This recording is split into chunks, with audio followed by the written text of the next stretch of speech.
Magandang araw po. Ako po si Joseph at ang kwentong ito ay tungkol sa isang albularyong gusto talagang patayin. Hindi dahil sa atraso, kundi dahil may tao at hindi tao na inupahan para tapusin siya. Noong taong mga 1981 nakatira pa kami sa isang baryo sa gilid ng bundok sa bahagi ng Quezon. Iyon yung tipong lugar na kapag lumubog ang araw, parang ibang mundo ang pumapalit. Madalang ang ilaw, madalas ang kuliglig at minsan may mga tunog na hindi mo matukoy kung hayop ba o hindi. Doon kami nakatira sa isang maliit na baryo. Magkakalapit lang ang bahay pero hindi sobrang dikit-dikit. Sa lugar namin, kilala si Mang Celso, ang albularyo. Medyo may edad na siya noon. Tahimik lang, hindi madaldal. Pero pag may nagkasakit, naalihan o sinapian daw, siya ang unang tinatakbuhan ng mga tao. Sa tabi naman ng bahay namin, nakatira si Tia Linda, kapatid ng nanay ko, at ang asawa niyang si Tio Norman, at may anak silang dalagita na si Inday. At sa best friend kong si William, halos sa bahay kami nila tumatambay kapag hapon. Normal lang ang buhay namin hanggang dumating ang araw na yon. Isang gabi, mga bandang 10:00, nagkukwentuhan lang kami sa labas ni na William. Walang buwan, makulimlim, at parang mabigat ang hangin. Joseph, parang ang tahimik ngayon Sabi ni William habang nililinis ang itak niya. Tahimik talaga pag ganitong gabi, pero hindi ko gusto yung hangin, mabigat. Sabi ko naman. Napahinto kami nang biglang may humiyaw mula sa bahay ni Aling Celia. Isang matandang kapitbahay. Isang matinis na sigaw. Tila galing sa taong ginulpi ang kaluluwa. Dumagundong sa buong baryo yun. Teka, ano yun? Sabi ni William. Tumayo agad kami. Pagdating namin sa bahay ni Aling Celia, naroon na si Mang Celso. Inaawitan ang matanda habang nanginginig ito at tila hindi makapagsalita. Mang Celso, ano yan? Anong nangyari? Tanong ni Tia Linda, nakararating lang. Hindi sumagot ang albularyo. Imbis tinapik niya kami at sabi na nga, Huwag kayong lalapit. Hindi pa tapos ang pumasok dito. Nagkatinginan kami. Hindi tao ang tinutukoy niya. Habang sinisinaga ni Mang Celso ang paligid gamit ang lampara, napansin ko ang mga bakas ng paa sa lupa. Malalaki, mahaba ang daliri, may mga kuko na tila humiwa sa lupa. Hindi iyon bakas ng tao. Napalunok ako. Mang Celso, asong ba yan? Tanong ni Norman. Hindi siya tiyak. Kinuha niya ang maliit na bote ng langis habang minamasahe ang sintido ni Aling Celia. At doon niya binitawan ang unang kabigat-bigat na salita. Hindi ito simpleng aswang. May nagpadala nito. May misyon siya. Nagkatinginan kami. Anong misyon? Tanong ni Tia Linda. Ako ang pakay. Kinabukasan, nagtipo ng mga taga-baryo sa tindahan ni Kamiding. Doon namin nalaman ang kumalat na chismis. May anupahan na aswang para patayin si Mang Celso. Walang gustong magsabi kung sino ang pinanggalingan pero malinaw ang sinasabi ng mga dumadayong usapan. May galit sa albularyo at may kaya itong magbayad. Hindi ng tao kundi ng nilalang. Habang nagkukumpulan kami, lumapit si William sa akin. Joseph, narinig ko kay tatay kagabi. Pinakita raw siyang nilalang sa may kawayan. Nakayuko kumakain ng parang pusa. Nanlamig ako. Teka, sigurado ka ba? Yun ang sabi niya Hindi niya daw nakita ang mukha pero sabi niya hindi normal ang galaw. Para bang pinipilipit ang mga buto. Hindi ako nakasagot noon. Ilang araw pagkatapos noon, sunod-sunod ang mga pangyayari. Una, nawawala ang mga manok ng ibang bahay. Walang dugo, puro balahibo lang ang natitira. May batang umiiyak gabi-gabi. Sabi ng nanay niya, may kumakaluskos sa bubong. Si Tia Linda mismo, isang gabi, nagsumbong na may baka raw na tao na nakasilip sa bintana nila. Kahit mataas ang bintana, At isang hapon, habang nagwawali si Inday, bigla siyang sumigaw. Ay, tay, nay, may nakatayo sa likod ng nyog. Dali-dali kaming lumabas noon, pero pagtingin namin wala. Pero naroon ang bakas, malaking yabag. Para bang mabigat ang nilalang, may bakas ng kuko na umukit sa lupa. Si Mang Celso ang dumating kaagad. Tinignan niya ang lupa.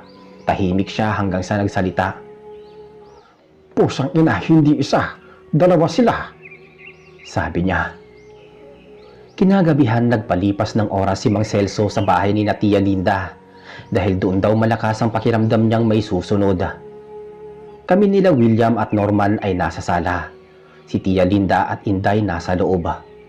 Tahimik ang paligid, tanging hangin lang ang maririnig. Maya-maya, may kumatok. 3 beses, mabigat at mabagal. Parang hindi kumakatok gamit ang kamay kundi gamit ang matigas na bagay. Joseph, ano yan? Huwag kayong magbubukas. Alam nila na nandito ako. At maya-maya pa kumatok ulit ito at nagsabing, tao po. Isang boses babae, parang normal, pero biglang napasigaw si Mang Celso. Hindi yan tao. Huwag kayong magpapadaya. Nagtakbuhan kami papalayo sa pinto at doon nagsimula. Tumawag ang boses. Humalo ang parang iyak pero may tunog na parang 2 boses na nagsabay. Tinatawag si Mang Celso. Kumalat ang boses sa buong paligid. Para bang hindi sanay magsalita. Hindi yan tao sabi ni Norman. Sumilip si William sa siwang ng bintana noon. Joseph, hindi babae yan. Bulong niya. Teka, anong itsura? Hindi ko makita ang mukha pero ang liit ng ulo, parang balat na nakaulat sa bungo. At ang braso sobrang haba, tapos nakalawit. Bumulong si Mang Celso. Hindi yan ang pangunahing aswang. Tauhan lang yan, sinusuri ang bagay. Bakit nila ginagawa yan? Tanong ko. Para malaman kung nandito ako. Maya-maya, nagbago ang boses sa labas. Albularyo, kailangan ka namin dalhin. May nag-utos, may nagbayad. Napatingin kami kay Mang Celso. Hindi siya umiimik. Kundi pa kami kinabahan na mas lalong tumindi nang biglang pumasok ang isang malansang amoy sa loob ng sala. Hindi iyon amoy ng tao, hindi amoy ng patay na hayop kundi halo na nabubulok na karne, dugo at putik. Sabi naman ni Mang Celso ay, nandito na ang isa pa, yung tunay.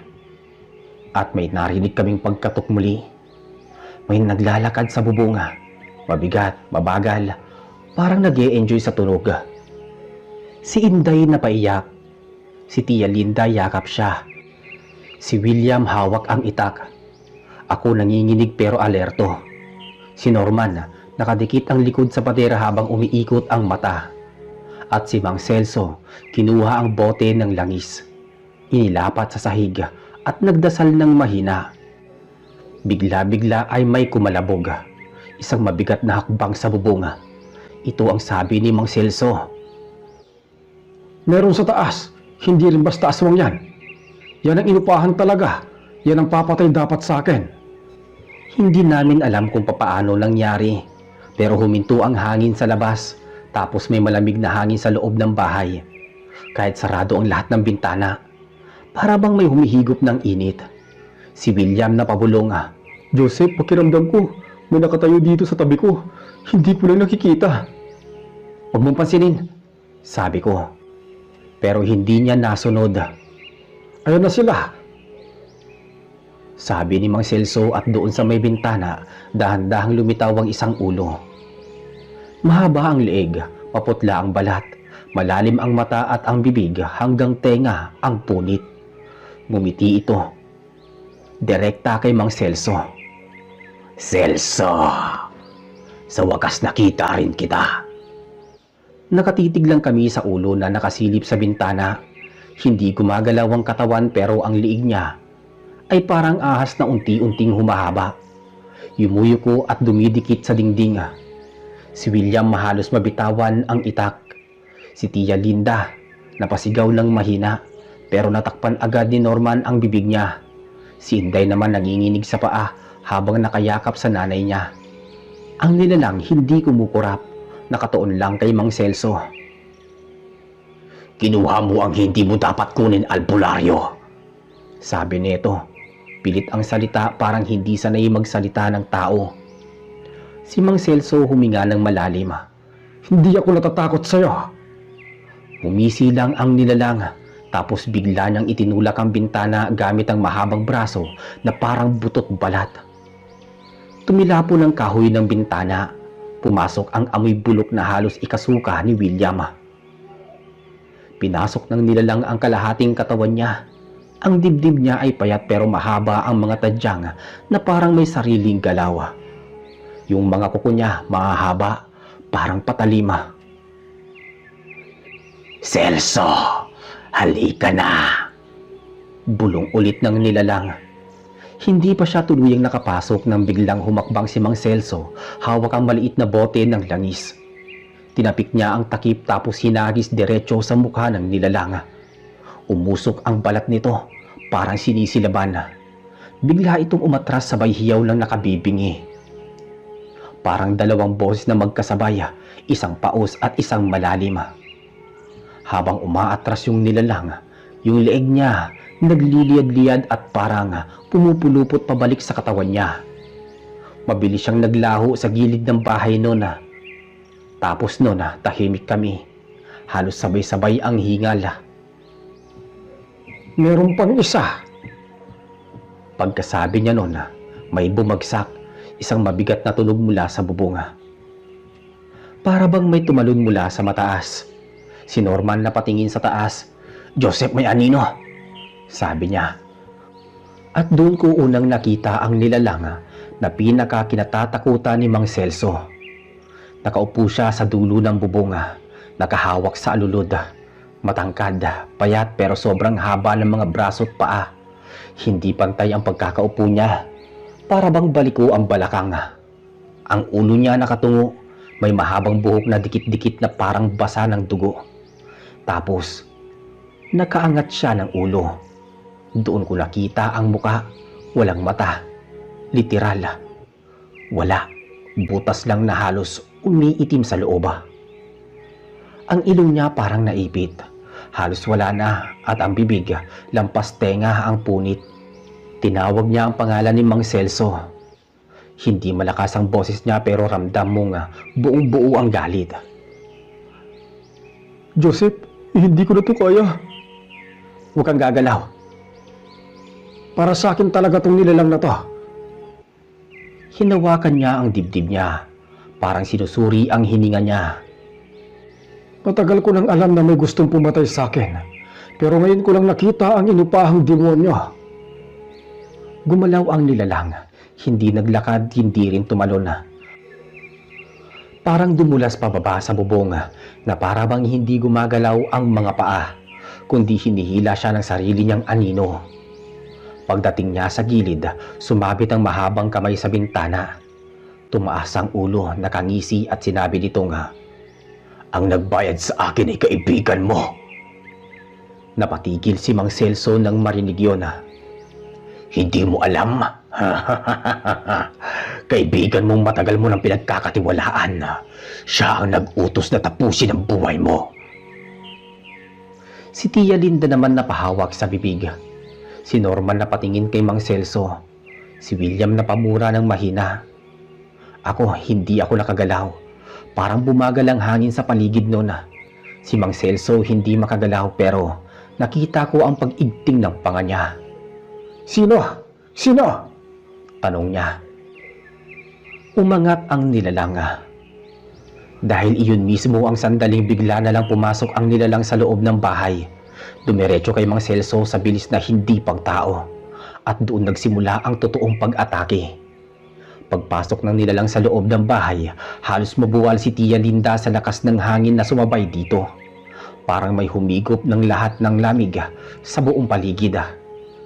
Nasa gitna lang si Mang Celso. Nakatayo, hawak ang lumang baston na may ukit na hindi ko maintindihan. Humiyaw ang nilalang habang dumadapa sa sahig. Parang hayop na handang sumunggab. Si Norman, mabilis na hinila si Inday papunta sa likod ng mesa. Si William hawak pa rin ang itak. "Celso, matatapos din lahat ng to ngayong gabi," sabi muli ng nilalang habang gumagapang paabante. Humakbang si Mang Celso. Hindi ka makakalapit hanggat hawak ko to. Turo niya sa baston. Ngumisi ang nilalang. Malaking punit sa gilid ng pisngi niya. "Sa tingin mo ba natatakot ako sa kahoy na yan?" Sa isang iglap, tumalon siya. Hindi mapapansin ang galaw kung hindi ka sanay tumingin sa mga ganoong nilalang.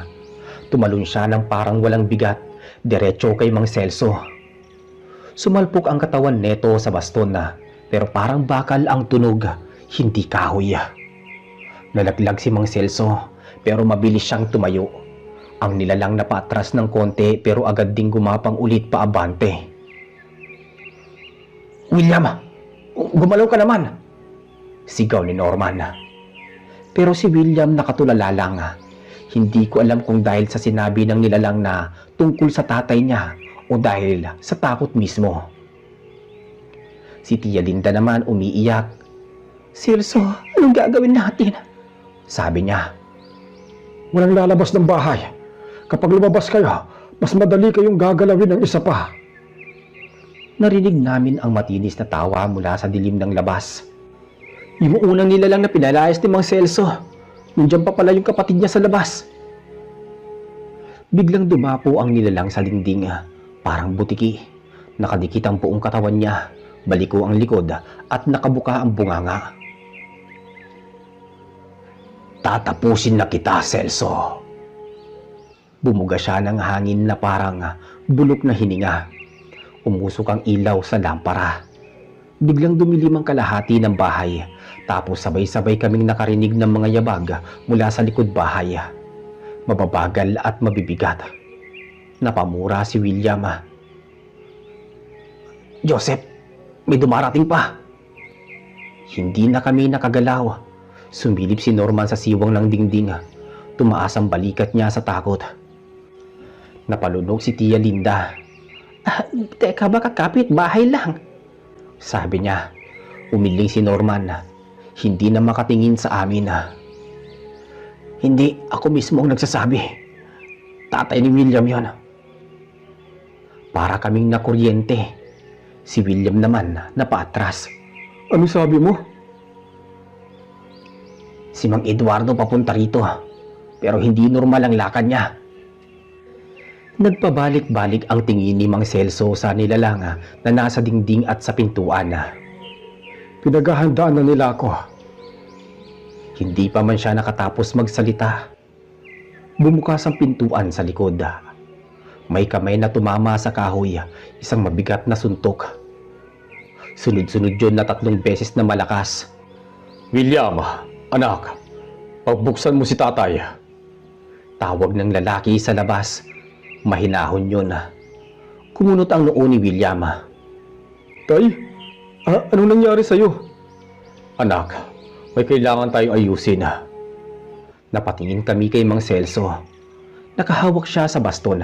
Huminga ng malalim. Joseph, kapag nabuksan niya yan, pareho silang papasok. Hindi mo yan gugustuhin. Napatingala kami ulit sa nilalang na nasa dingding. Ngumiti siya mukhang gigil na gigil. "Tama ka, Celso. Magkasama na kami sa loob." Habang sinasabi niya yon, dahan-dahang nabibitak ang kahoy ng pintuan. May lumabas na itim na mga kuko at sabay halos kaming napaatras nang marinig namin ang sunod-sunod na boses mula sa labas. Isang babae. Pamilyar yun. "Celso, pagbuksan mo na." Boses ni Aling Rosa, asawa ng tatay ni William. Patay na dapat na 5 taon na ang nakakalipas, pero malinaw ang boses, humihingi ng pagpasok, at doon silang dalawa. sa likod ng pintuan. Humahabol pumasok habang ang aswang naman sa dingding handa nang tumalon para pumatay. Narinig namin ang sunod-sunod na pagaspas ng kuko sa labas, parang may kumakayod sa mismong gilid ng pinto. Hindi na kami humihinga sa sobrang takot. Si William naman nakapikit na lang habang dahan-dahang umuurong. Hindi pa pwede to. Hindi totoo to. Bulong niya. Pero narinig ulit namin ang boses ni Aling Rosa na dapat ay 5 taon nang nakalibing sa sementeryo sa may gulod. Celso, papasukin mo ako. Malamig dito. Nag-angat ng tingin ng aswang sa dingding. Tumigil sa paggapang at ngumisi. Para bang nag-e-enjoy siya sa paghihirap ng nangyari. Celso, handa na sila. Dalawa sila. Malakas sila. Hindi mo sila mapipigilan. Inilapit ni Mang Celso ang baston sa sarili niyang dibdib. Pinikit niya ang mga mata saglit. Parang may inuusal pero hindi namin marinig. Huwag mong bubuksan yan, William. Hindi na sila yung mga magulang mo. Sumigaw ang lalaki sa labas si Mang Eduardo. William, anak ko. Ako to. Huwag kang matakot. Pero ang boses niya kahit pilit na nagiging normal, may tunog na parang dalawang boses na ipinagpipilit na magsalita. Parang may umaalingaw-ngaw na hayop sa ilalim ng salita niya. Tay, bakit ganyan ka magsalita? Hingal na sabi ni William. Hindi alam kung lalapit ba o hindi. Bumuka ang bibig ng nilalang sa dingding. Tulungan mo sila. Pagbuksan mo, William. Magkakasama kayo. Sinubukan nitong tumalon pero bago pa man siya kumawala mula sa dingding, iniangat ni Mang Celso ang baston. Parang tinamaan ng napakalakas na hampas ang nilalang. Kumabig ang katawan neto paatras, sumalpok sa sahig at nagliyab ang balat niya na parang sinusunog ng hangin mismo. Napasigaw naman si Indaya. Hindi ko yung magagawa ng ilang beses. Ito ang huling pag-atras niya. Sabi ni Mang Celso. Habang nagpupumigla sa may sahig ang nilalang, biglang tumigil ang pagkatok sa pinto. Tahimik, napalingon kaming lahat. Celso! Celso, nandito na kami! Bulong ni Aling Rosa. Tapos biglang lumagutok ang pinto. Tumilapon ang kalahati ng bisagra. Nagbitak ang gilid ng pinto. Tatakbo ba tayo? Sigaw ni Tia Linda. Hindi. Kapag lumabas tayo, mas mabilis nila tayo mapapatay. Dito lang tayo. Mang Celso, yung isa pang aswang nasa labas pa, di ba? Hindi lang talaga isa, 3 lang sila. Parang sumadsad ang puso namin sa sahig. 3 pala ang nilalang na naghahabol kay Mang Celso. At nasa labas na ang 2. Isa rito ang patay na asawa ni Mang Eduardo. At sa dingding nagsisimula ng makatayo ang aswang na nahampas niya kanina. Nagpapalakas sila. Anong plano nyo? Humigpit ang hawak ni Mang Celso sa baston. Hindi nila kayang pumasok ng sabay-sabay kung hindi sila inanyayahan. Papaanong tatay ko? Hindi naman siya inanyayahan. Sabi ni William. Tumingin sa kanya si Mang Celso. Hindi na tatay mo yon. Maya-maya nanginig ang labi ni William pero wala na siyang nasabi. Maya-maya pa, nabiyak ang pangalawang bisagra. Kumulubot ang kahoy. May kamay na tumagos. Kulay abo, mahaba ang kuko, nangingitim ang laman. At narinig namin ang tunog. Tunog ng isa pang nilalang sa labas na naglalakad na papalapit at malakas at pabilis ng pabilis. Celso, hindi na magtatagal yung pinto. Tumikhim si Mang Celso. Kapag pumasok sila, isa lang ang haharapin ninyo. Napatras kaming lahat. Ako ang haharap sa 3. Ayos ka lang ba, Celso? Mamamatay ka, sabi ni Tia Linda. Huminga si Mang Celso ng malalim. Hindi naman talaga ako ang pakay nila. Siya. Tumingin siya kay William. Para kami sabay-sabay na napalunok. Si William umiiyak na hindi makatingin kay Mang Celso. Teka, bakit ako? Saglit na tumingin ang matandang albularyo sa pinto na halos bumigay na. Dahil anak ka ng taong umupa sa kanila. Nagsimula ang lahat sa tatay mo. At bago pa man makasagot si William, bumagsak ang pinto. Pumasok ang dalawang nilalang na parang sabay-sabay na hangin at anino. Humampas sa sahig ang mga paa nila, mabigat, sabay may halong pagaspas na parang pakpak ng paniki. Pagbagsak nila sa loob, agad silang tubuwid. Ang mga mata nilang walang itim, purong puti, nakatitig kay William. Anak, bulong ng isang boses. Si William ay napasigaw. Tay, wag ka lumapit. Pero hindi na nakikinig ang nilalang na may anyong si Mang Eduardo. Baliko na ang leeg, masyadong mahaba ang kamay, at may nakabuka sa gilid ng tiyan niya na parang pilit tinahi pero punit ulit. Samantalang si Aling Rosa o ang nilalang na ginagaya ang itsura niya, nakasuot pa rin ng lumang duster na inilibing siya kasama niya. Pero ngayon kulay abuhin ang balat, parang papel na basang iniwan sa araw. Celso, hindi ka makakatanggi, sabi ng nilalang na babae. Sumulpot ang nilalang sa kisame na nauna nang pumasok doon. Hingal siya, puno ng abo ang balat mula sa pag-atras na ginawa ni Mang Celso kanina. Pero buhay pa at mas galit. Tatlo na sila, lahat nakaharap kay William. Niyakap ni Tia Linda ang sarili, halos mapaluhod. Norman, anong gagawin natin? Hinila ni Norman si Tia Linda papunta sa likod ng mesa, kaya nagdikit ang ilaw mula sa lampara sa anino nila.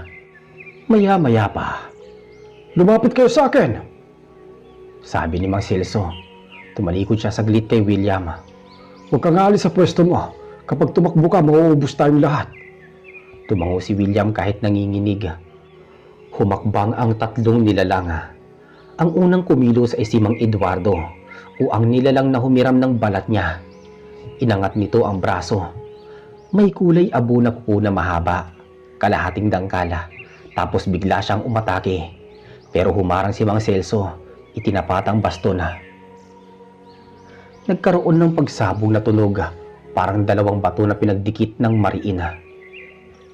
Napatras ang nilalang sa anyo ni Eduardo, pero hindi nagtagal, ngumisi siya. Bumuka ang bibig na parang puwit ng sako. At mula roon lumabas ang tunog na hindi tao. Tinatawag ang pangalan ni William at bigla siyang umikot, tinangkang tumakbo papunta sa likod kung saan nakatayo ang bata. Napasigaw si William habang napapatras sa sulok. Inday, hawakan mo si William, sabi ni Norman. Pero bago pa man makalapit ang nilalang, napatalon si Mang Celso at inundayan ng mabigat na hampas gamit ang baston. Bumagsak ang nilalang, parang nilamog. Sumugod agad si Aling Rosa. Gumapang siya pero parang hindi gumagalaw ang tuhod niya. Parang niraragasan ng hangin ang katawan niya. Tapos bigla siyang tumayo ng tuwid at tumalon kay Mang Celso. Inilagan siya ni Mang Celso, pero kinailangan niyang bitawan ng isang hakbang para hindi tamaan si William. Dahil doon nakahawak si Aling Rosa sa braso niya, at nang mahawakan siya, bumaliktad ang bahay sa ingay. Sumigaw si Mang Celso hindi dahil sa sakit kundi dahil sa biglaang paghigop ng lakas mula sa katawan niya. Mang Celso! Sigaw ni Norman. Naglaho ang kulay ng mukha ni Mang Celso. Kinain ng nilalang ang lakas niya habang nakakapit ito sa braso. Napatakbo naman si Tia Linda kahit nanginginig. Hindi, bitawan mo siya! Hinampas niya ang likod ng nilalang gamit ang baso mula sa mesa. Pero nang tumama ang baso, sumabog ito. Pero hindi nasakta ng aswang, bagkus na palingon ito kay Tia Linda at ngumiti. Ang sumunod, gumalaw ang tatlong nilalang, si Mang Eduardo, si Aling Rosa, at yung isa pa. Dumiretso sila kay Mang Celso. Hindi na nila inatake sina William. Parang alam nilang walang karapatan na.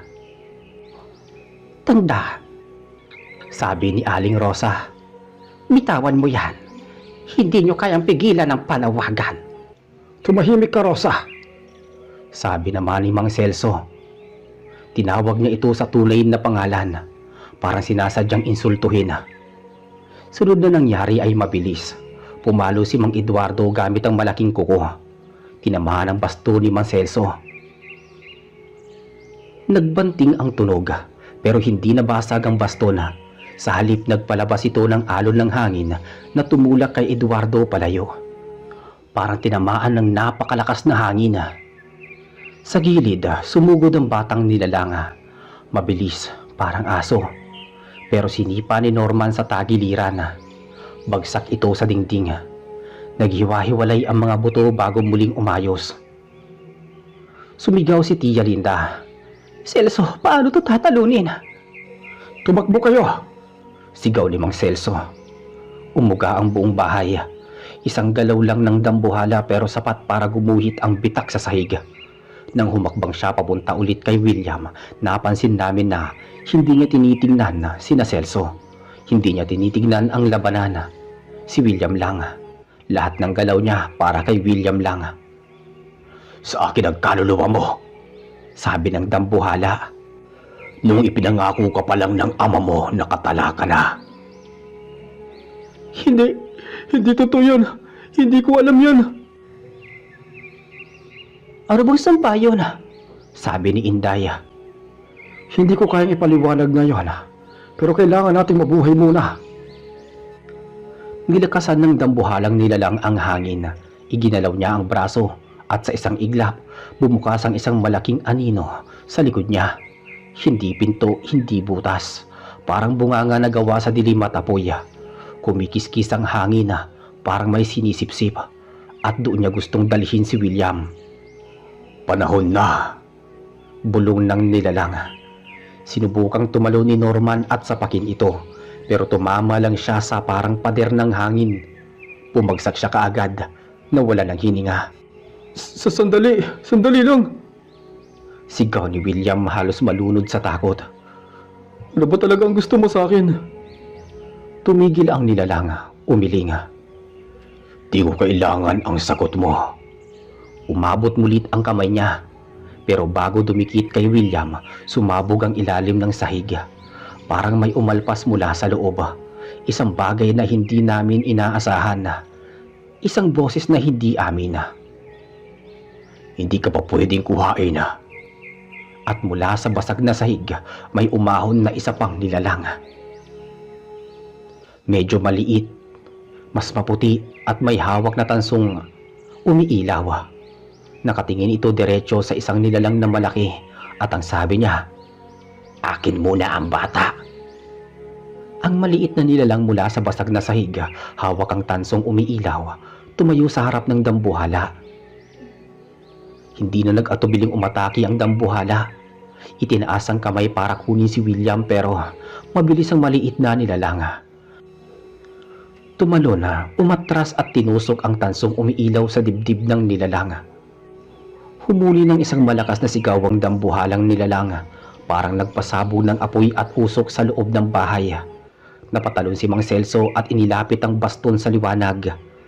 Nanginig ang lahat ng ilaw sa baston na sabay-sabay na tumama sa nilalang at sa tatlong aswang. Humalakhak ang tatlong aswang, tinulak ng lakas ng liwanag at tumalili sa sahig. Humampas sa dingding hanggang sa makalayo sa bahay. Si Aling Rosa ang ginagaya, napasubsob at dahan-dahan nang nawala sa liwanag. Si Mang Eduardo pati ang batang aswang napatumba at umalis sa bintana, parang tinaboy ng hindi nakikitang puwersa. Si William nanginginig, niyakap ni Norman at Indaya. Ayos ka lang ba? Tanong ni Norman. Hindi ko alam. Bulong ni William, ngunit humarap si Mang Celso sa kanya.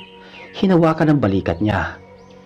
William, hindi mo kasalanan ang sumpa ng tatay mo. Napagtagumpayan mo ang pinakamahirap na pagsubok ngayon at ligtas na kayo. Huminga ng malalim si Tia Linda at niyakap si William. Salamat, Celso. Tapos na. Wala na silang magagalaw sa inyo. Tahimik ang paligid, naiwan ang amoy ng abo at malamig na hangin. Ang liwanag mula sa baston ni Mang Celso ay dahan-dahang humina at ang bahay ay bumalik sa normal na anyo. Ang lahat ng nilalang pati ng dambuhalang lumitaw kanina ay nawala. Parang hindi na nila muling babalikan ang buhay ng mga tao sa loob ng bahay. Si William, si Tia Linda, Norman at Inday nakayakap sa isa't isa. Umiiyak at nagpapasalamat. Si Mang Celso huminga ng malalim at pinahawak muli ang baston. Mag-iingat kayo. Huwag kalilimutan. May mga bagay na hindi natin nakikita pero palaging nagmamasid. At doon nagtatapos ang gabing yun. Ang gabing hinarap nila ang mga inupahang aswang at ang dambuhala. At sa wakas, nakaligtas ang pamilya ni William sa sumpa na matagal nang nakatala.